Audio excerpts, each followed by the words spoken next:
You're not scrolling because you're lazy. You're scrolling because somewhere in your body there's a quiet alarm going off, and the thing it's warning you about isn't failure, it's success. You've been here before.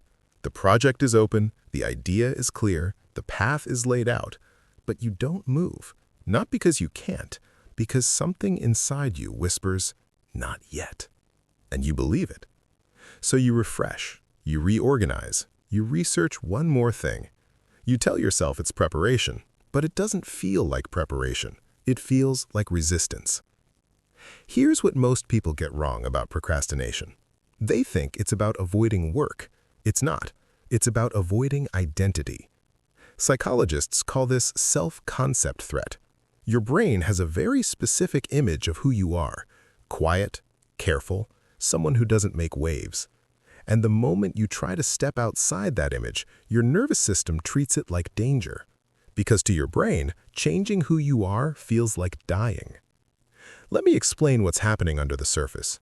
Deep in your brain, there's a structure called the amygdala. It's your threat detector. And it doesn't just scan for physical danger, it scans for psychological danger too. When you imagine putting your work out into the world, your amygdala runs a simulation. It asks, what if this version of me fails? But more than that, it asks, what if this version of me succeeds? Because success means visibility. It means responsibility. It means becoming the kind of person other people have expectations of. And if you've spent your whole life being small, being seen feels like exposure. This is called approach-avoidance conflict in behavioral psychology. You want the outcome, but you fear the identity that comes with it. So your brain creates what neuroscientists call a cognitive loop, a repetitive pattern designed to keep you safe. You plan, you delay, you distract, not because you're weak, because your brain is trying to protect a version of you it knows how to be. The version that doesn't risk rejection, the version that can't be judged, the version that stays hidden. So how do you break the loop? Not by forcing yourself to be disciplined, by making friends with the part of you that's afraid. Ask yourself, who am I afraid of not being anymore? Maybe you're afraid of not being humble. Maybe you're afraid of not being low maintenance. Maybe you're afraid of not being the person who never asks for anything. Write it down, because when you name the fear, it loses its invisibility. Your brain thinks, if I become successful, I'll become arrogant. But that's a cognitive distortion called emotional reasoning. Just because you feel it doesn't make it true. You can grow without losing your values.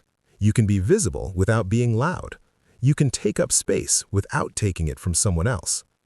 Your amygdala freaks out when the gap between who you are and who you're becoming feels too wide. So close the gap. Don't write the whole essay, write one paragraph. Don't launch the project, sketch the outline.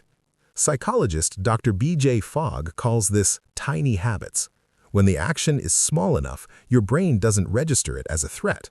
And once you're in motion, momentum builds on its own. Here's the shift that changes everything. Stop treating your work as evidence of your worth. Start treating it as data.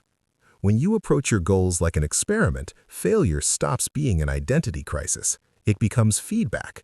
And your nervous system can finally relax because you're not trying to become someone, you're just trying to learn something. You don't have to leap from one version of yourself to another. You can build a bridge, create a transitional identity. I'm someone who's learning to share my ideas. I'm someone who's experimenting with being seen.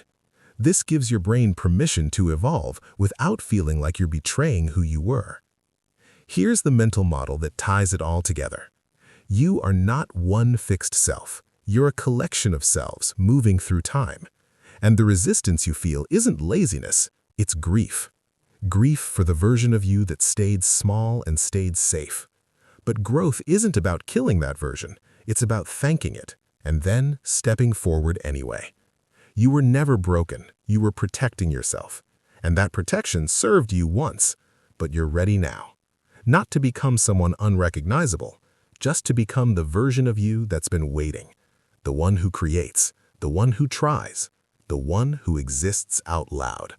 Not because you have to, but because you finally can.